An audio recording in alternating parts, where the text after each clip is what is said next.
Abram, for years and years and years and years, you keep telling us we have to take care of our vibration before we go to sleep. Because you said us, when you wake up in the same energy as you went to sleep. And 2 days ago, you told us a quite different story. You are totally reborn when you wake up. So my question to you, Abram, is, are you getting a bit old? Forgetting things? This is a really good question. And here's the distinction. So let's start with what we've recently told you. There is no contradiction here, but we certainly understand why it sounds like one as we are refining. So let's start with the second part of what you offered, that we explained to you that when you awaken after slumber, that you are literally reborn, because during slumber, this is the most important new introduction into this conversation. During slumber, you stop momentum. You stop the momentum of whatever you've got going on. So if you were in a strong pattern of revenge and you went to sleep, while you slumbered, and do you understand the perfection of the timing of this question in relationship to what we've just been talking about?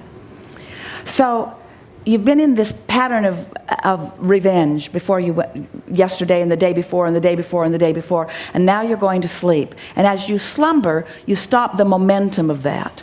But your vibrational propensity, because that's what you've been practicing, is still logically on this emotional scale somewhere around revenge. Now when you awaken in the morning, you have a sort of clean slate for a little bit. But this vibration that has been active within you has the potential, in fact it's logical, that you're going to pick up on it right where you left off.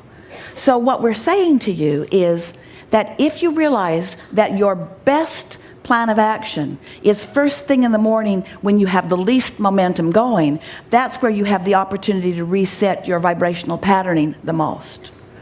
That's why it doesn't happen on the first morning or the second usually or the third. It depends on what's going on. Sometimes the word propensity is a word that we want to introduce into this conversation, because what you were vibrating yesterday does not have anything to do with your point of attraction today, because all of your power is right now.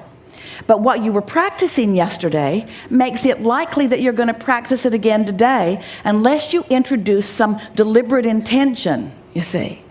Now, on top of all of this, did you follow that? And did the contradiction subside just a little bit? Yes. On top of all of that, we really want you to hear that this high spinning disc, where the source within you is, where your inner being is, that powerful, powerful, powerful, powerful energy, that is the dominant energy.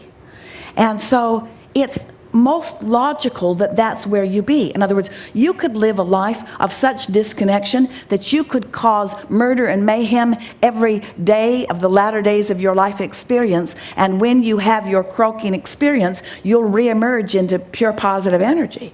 And because that pure positive energy is the dominant vibration. Unless you're doing something to hold that cork under the water, when you let go of it, it's going to float back to the top again. So another thing that has to have felt like a contradiction to you, that this is a good opportunity to smooth that out too, is that we've written endless books with endless processes that now we're saying don't worry too much about those. Because they are helpful in many ways. Esther utilizes 2 or 3 of them every day because it helps her focus in a sharper way. She has discovered that when she applies processes like focus wheels or the placemat process or the list of positive aspects or the rampage of appreciation from her high-flying disc, that it takes her into orbit.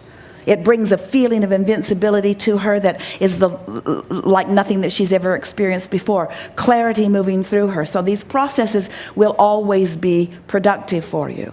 But what we are really wanting you, at least for the time that we are having these conversations day after day after day, we're wanting to help you to discover the path of least resistance, even in this process of processing. And we just want to say to you, we're giving you the shortcut to happily ever after. And you've been saying it as societies for a long time. I like to get out of bed on the right side of the bed. Oh, he got up on the wrong side of the bed. He sure got off on the wrong foot. You've innately understood momentum. You just have not been deliberately applying it in terms of vibration. You see, most of sociology and most of psychology and most of those who study human behavior, most of them are just guessing. Because they are looking at the results. They're looking at behaviors. They're sorting behaviors into pile. They're trying to talk to you about your actions. And we see no point of ever talking to any of you about your behavior or your action, because it's all controlled by the vibrational basis that you're not trying to control, but you could. If you will start controlling, deliberately focusing your vibrational basis, the leverage.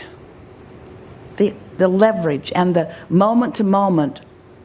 You know the difference between feeling like you're in control of something and feeling like you're not in control of something.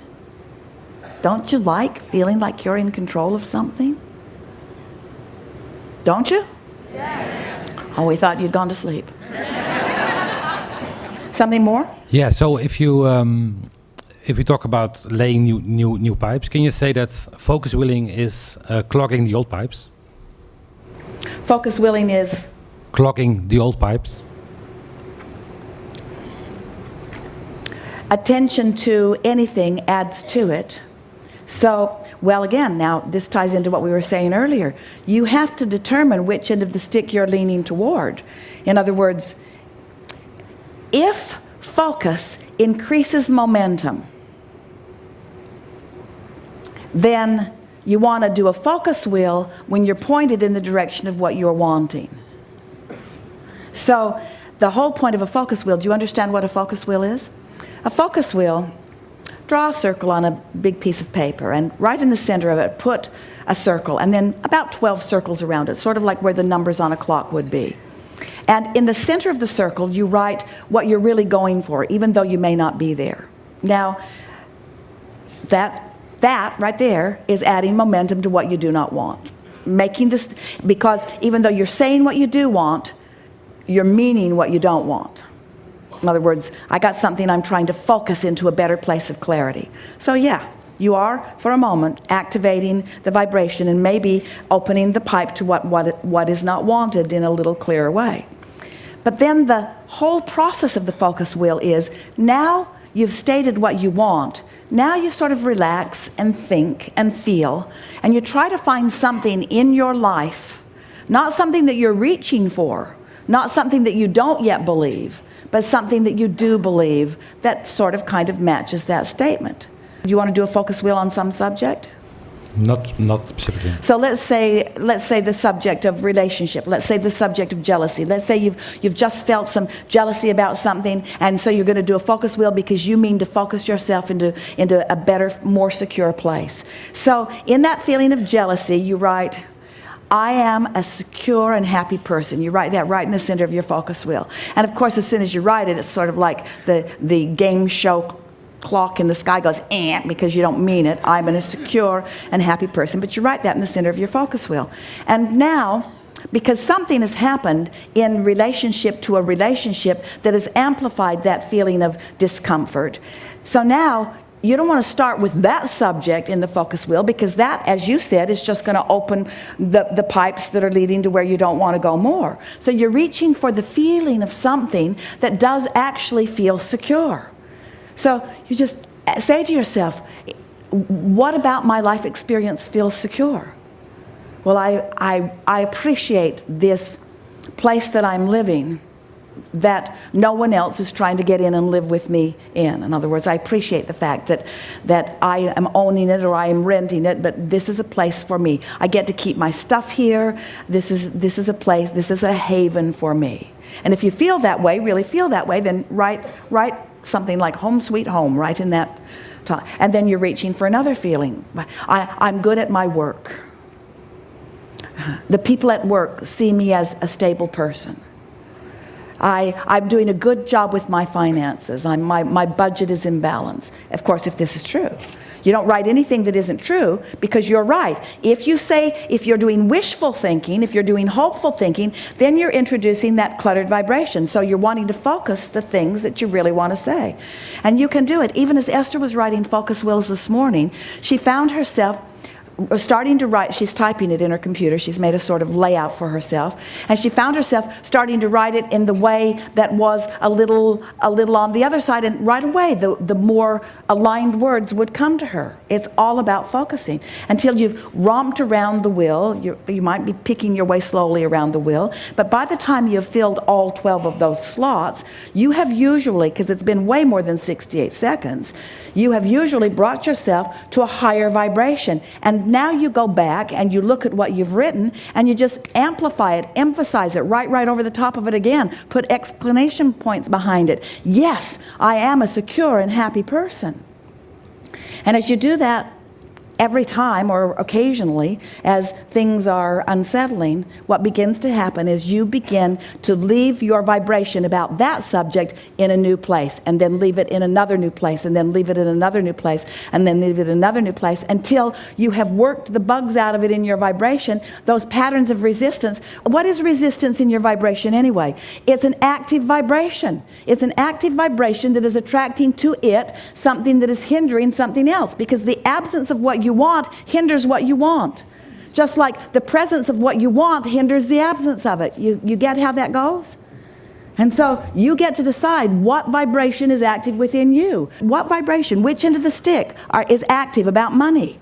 Plenty of it or not enough of it? You know, comes up all day, every day. You can tell by the way you feel about it, you see. And so focusing, that's the way to go about this. But we would do it from the high-flying disc. Did the contradiction evaporate for you? Completely. The clarification is important. We are appreciating. Me too. Thank you so much.